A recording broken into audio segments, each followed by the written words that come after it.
Welcome back to the Cannes Film Festival 2023 Parallel Challenge here on Fantasy Film Ball. We are your hosts, Matt and Arnaud. That means we're watching an equivalent film to all 21 competition titles at Cannes this year. In this video, we'll be talking about The Scent of the Green Papaya and The Passion of Dodin Buffon, or The Pot-Au-Feu, by Tran Anh Hung. I gotta say, I feel a bit strange about having not heard that much from Tran Anh Hung before. He's a name I was surprised to hear being selected in competition this year, but I'm seeing his filmography and he seems like a very interesting, impressive filmmaker. And his career started quite strong with his film The Scent of the Green Papaya, which won the Golden Camera at Cannes. That prize is the prize for the best first film. He went on to be nominated for the Oscar for Best Foreign Language Film, the first Vietnamese film to be submitted and nominated. And how do you follow that up? Well, with his second film, Cyclo, 2 years later, which won the Golden Lion. And then he released The Vertical Ray of the Sun in 2000, which with that film he completed a sort of Vietnam trilogy, as he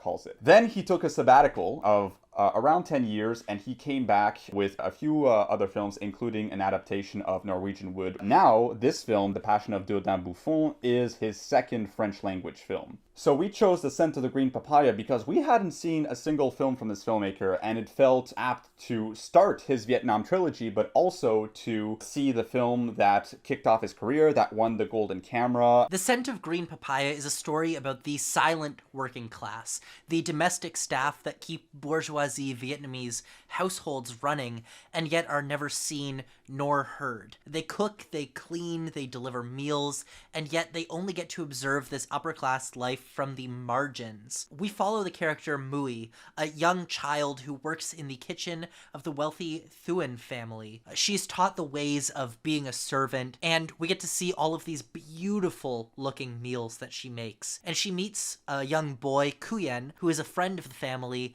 and 10 years later she becomes his personal servant. The film itself is very sparse. It doesn't have a lot of dialogue. It really focuses on the sensual pleasures. This is a very sensual film, one that really basks in color, in matter, in material, in odors, in liquids, I can just picture the images and you can really almost feel a texture to some of these things. It's a film that is more interested in seeing the characters feel rather than rudimentarily discuss things with each other. Think of the moment when Mui cleans the floors, or when the older son drips wax on the ants. On the surface level, you might think, oh, what does that add to the story? It's about feeling the environment, the world that is essentially created for this film. Side note, did you know, Matt, that this film is a created world because the entirety of the film, exteriors included, is shot on a set in France? I would never have guessed that.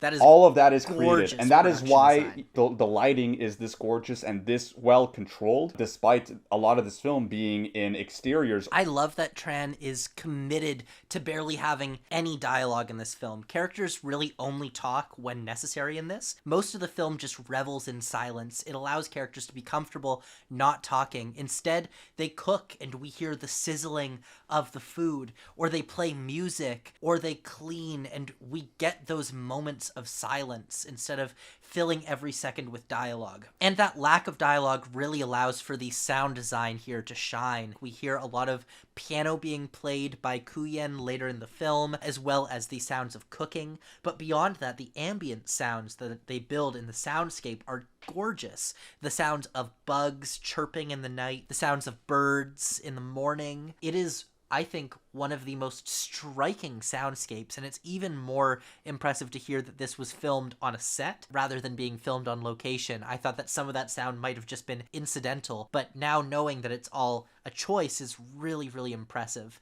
And I also just loved how Tran used dolly shots in this film. The way that the camera moves was absolutely enchanting. He uses a lot of sideways dollies, which move from room to room, sometimes following characters and sometimes just moving from one tableau, one scenario into another. And of course, the star of the show in this movie is the cooking. The food looks incredible. It is one of those movies that just makes you hungry the entire time. My God, the cooking and the food in this film, like you said, and those papaya seeds. There's multiple moments where she puts the finger into the heart of the papaya with the seeds. Oh, I love that. I love that so much. With all that said, I'm not entirely certain where Tran is getting at with this story. I like following these characters and the kind of slice of life scene by scene aspect, but I'm left wondering what I'm supposed to make of Mui as a character. Was this all a rags to riches story after all, even if we didn't particularly seem to be heading into that direction at first? What is the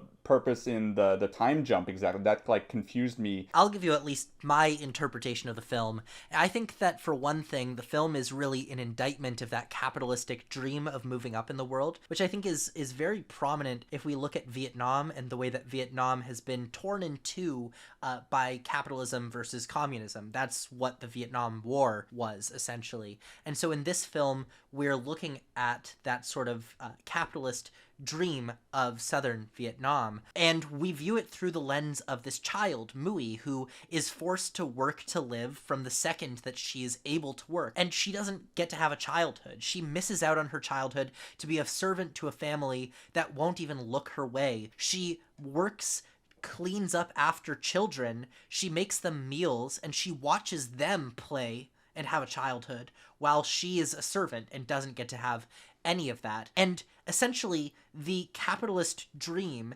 is that you'll work hard enough and you'll make enough money that will allow you to move up in the world, and hard work allows you to move up. But no, that's not the truth. Hard work means you stay exactly where you are because the bourgeoisie, the ruling class, needs hard workers to stay where they are. Does she advance in the world from her hard work? No. She stays in place while she watches these useless kids. She watches them go on to have lives while she is stuck. Now, she's stuck as a servant for so long that she actually becomes a servant to the friend of the initial family that she was with. This other kid that she watched grow up, she's now a servant to him, and she's seen him become a famous composer, and yet she's still a domestic. And in the end, it shows that she's only able to move up out of that servant role by falling in love and being saved, quote unquote, by Kuya. It's like a harsh criticism of a system in which the only way you can escape the class that you're born into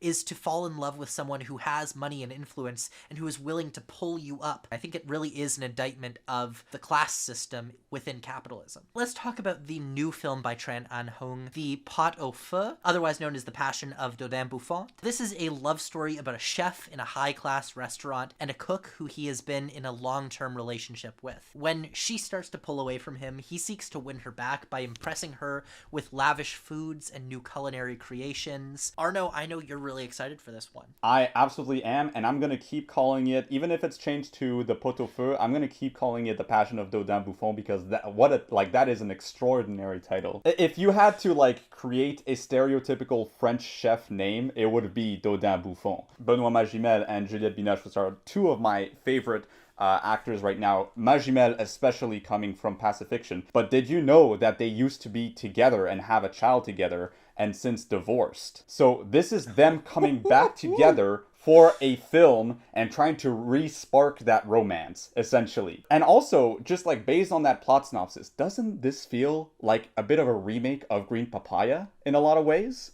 I know we're dealing with like an assistant as opposed to a maid who is kind of cooking with them, and ultimately they will kind of fall in love through this appreciation for food or, you know, something of that sort. Either way, I hope, you know, maybe my hype is blinding me, but I think I have this winning a prize. I think this can get director. This is a film that is going to be pristine and beautiful to look at and absolutely like stimulating your senses in the best possible way. I'm really excited to hear some reactions from this. I'm praying, I'm crossing my fingers that this is as good as I hope it can be. We certainly know that Tran can shoot food in a beautiful way. If we learned nothing else from The Scent of Green Papaya, that's what we learned. I think it was a great parallel choice because it really showed us how he shoots food. But that said, just to give, I think, the more, not negative, but more cautious approach, I have some worries that this film could be seen as overly